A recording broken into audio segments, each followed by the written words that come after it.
Ronnie cultivated a taste for classical music because he had been told that this was Capone's type of music.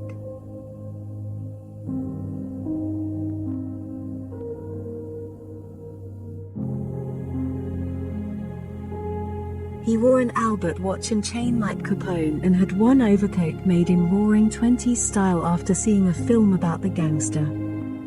Both men loved clothes. As well as his Capone coat, Ronnie had one in fawn camel hair and another in dark blue cashmere.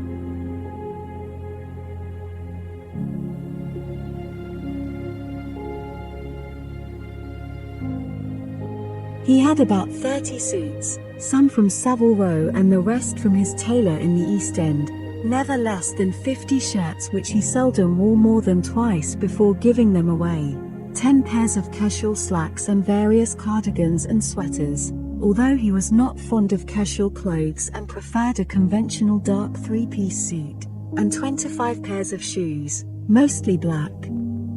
He always wore black silk socks. His ambition was to have the biggest wardrobe in the underworld, and after hearing that film star George Raft had 200 of everything, he too wanted the same collection.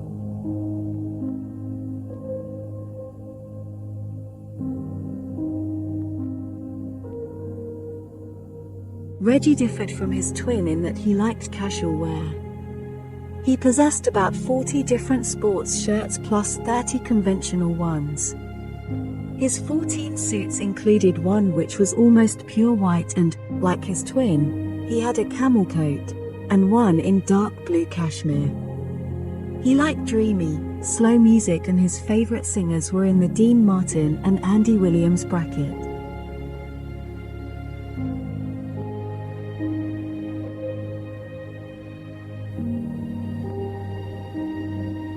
Both men loved jewelry. They were born under the sign of Scorpio and used to carry scorpions made of diamonds. Reggie's a tight clip and Ronnie's a charm. Ronnie's passion for diamonds led him to buy diamond rings with matching watches and cuff links. Both were very vain and could not pass a mirror without straightening a hair they imagined was out of place. Their private barber, a cripple, used to visit them at home because they were afraid that, like the old-style Chicago gangsters, they would be murdered in a hairdressing salon.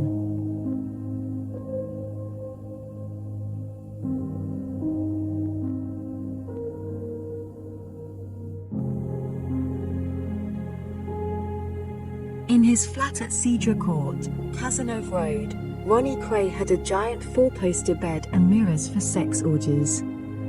The lounge, which was entered by parting beaded curtains, was decorated in Eastern style with wall tapestries. He possessed jade ornaments, an ebony elephant, with real ivory tusks, which was about 3 feet tall, curved knives in wooden sheaths and stuffed birds in glass cases. He often burned incense and the aroma was ever present. The pink-tiled bathroom had a black bath and, like the bedroom, a great many mirrors.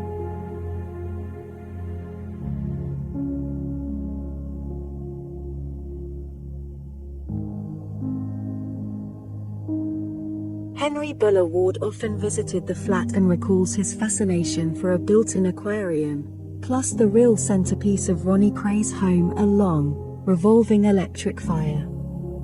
By depressing a button on one side of the fireplace, the fire, electrically propelled, slowly vanished into the wall and was replaced by a display of artificial flowers and a miniature waterfall.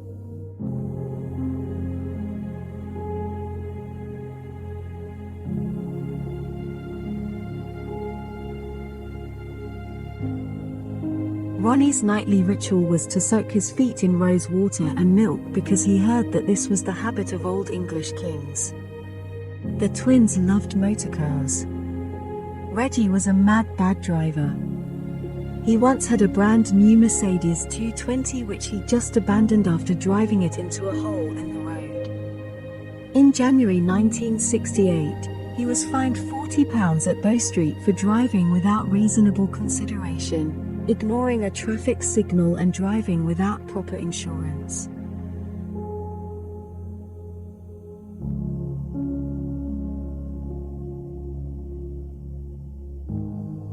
The only car Ronnie could drive was an automatic. Ronnie and Reggie shared a passion for weapons. They collected Gurkha knives, old-fashioned bayonets, swords and muskets. In their early days, they had razor blades stitched into their lapels, so that anyone grabbing them would be cut, and fitted in the toe caps of their shoes.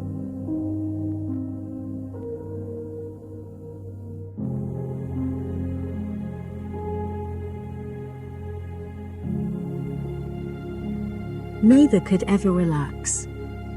They were afraid of the dark, always kept lights burning when they were in bed and slept with a knife or a gun beneath their pillows.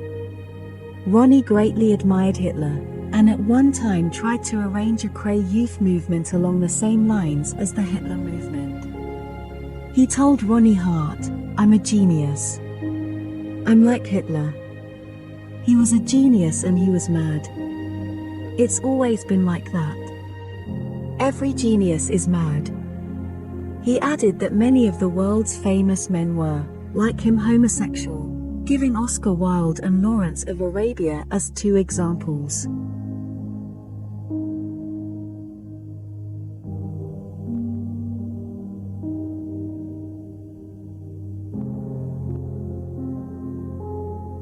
Not long before their arrest, they had planned a surprise for their chief enemy, Detective Superintendent Leonard Nipper Reed.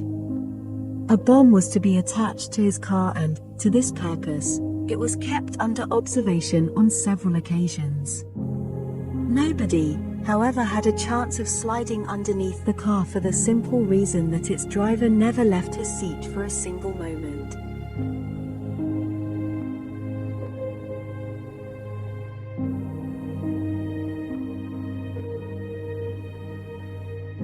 The Krays also had access to mini tape recording equipment. One complete recorder was housed in what appeared to be a packet of American cigarettes and possessed buttonhole cameras for photographing men watching their homes who were suspected of being detectives. The gadgets were also used to record any meetings between the members of the firm meant to be secret from the twins.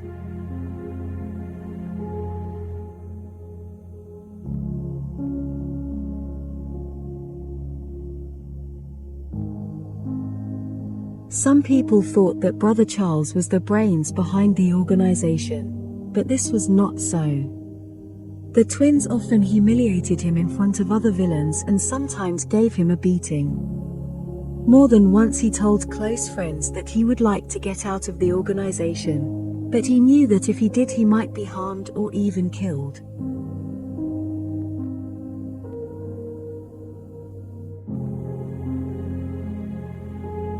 Charlie was a family man and was always talking about his wife Dolly, his daughter, Nancy, and son Gary.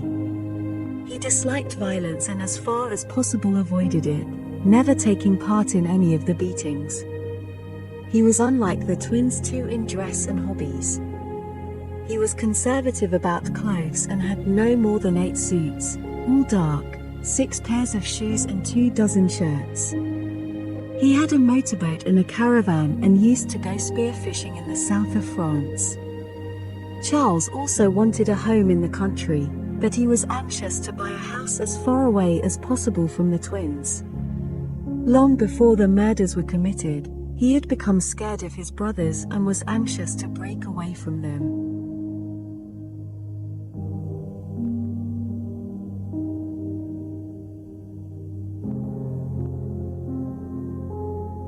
Not long before their arrest, the twins gave up their flat Ronnie's in Cazenove Road and Reggie's in Manor Lee, and moved in with their parents at Braithwaite House in Clerkenwell, which the police finally raided.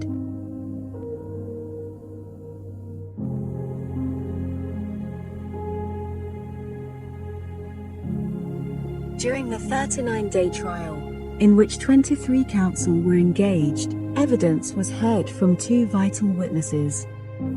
One was the terrified barmaid at the Blind Beggar public house. She was referred to throughout the trial as Mrs. X, and told the jury that she saw Ronald Kray shoot George Cornell. "This was quite an ordinary evening in the public house," she said.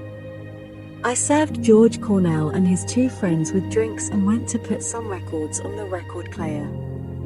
I then went back to the part of the bar where they were drinking. I was speaking to them when two men walked through the saloon bar door. Cornell said, "Look who's here." The next minute I realized the men had guns in their hands.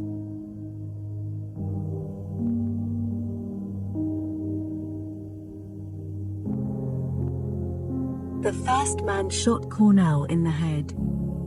I saw Cornell start to fall from a stool. Then I just turned and ran down into the cellar. Mrs. X added that she stayed in the cellar for a while. I was trying to hide somewhere. Then I came upstairs again as it was all quiet. She went into the saloon bar and saw Cornell lying on the floor. She did what she could to help him. In reply to Mr. Kenneth Jones, Mrs. X said she was terrified. "Did you see the man who shot Cornell?" asked Mr. Jones. Mrs. X pointed at the dock and said, "Ronald Kray." Asked if that was the first time she had seen Ronald Kray, she replied, "I have seen him before a few times. I have seen him in the public bar and also in the East End of London." Cross-examined by Mr. Plattsmills, Mrs. X said that she had lied to a coroner's court in 1966 by pretending she did not see the shooting. "I was terrified I would get shot like George Cornell if I told the truth. I was frightened of what might happen to me and my children. I had to tell lies.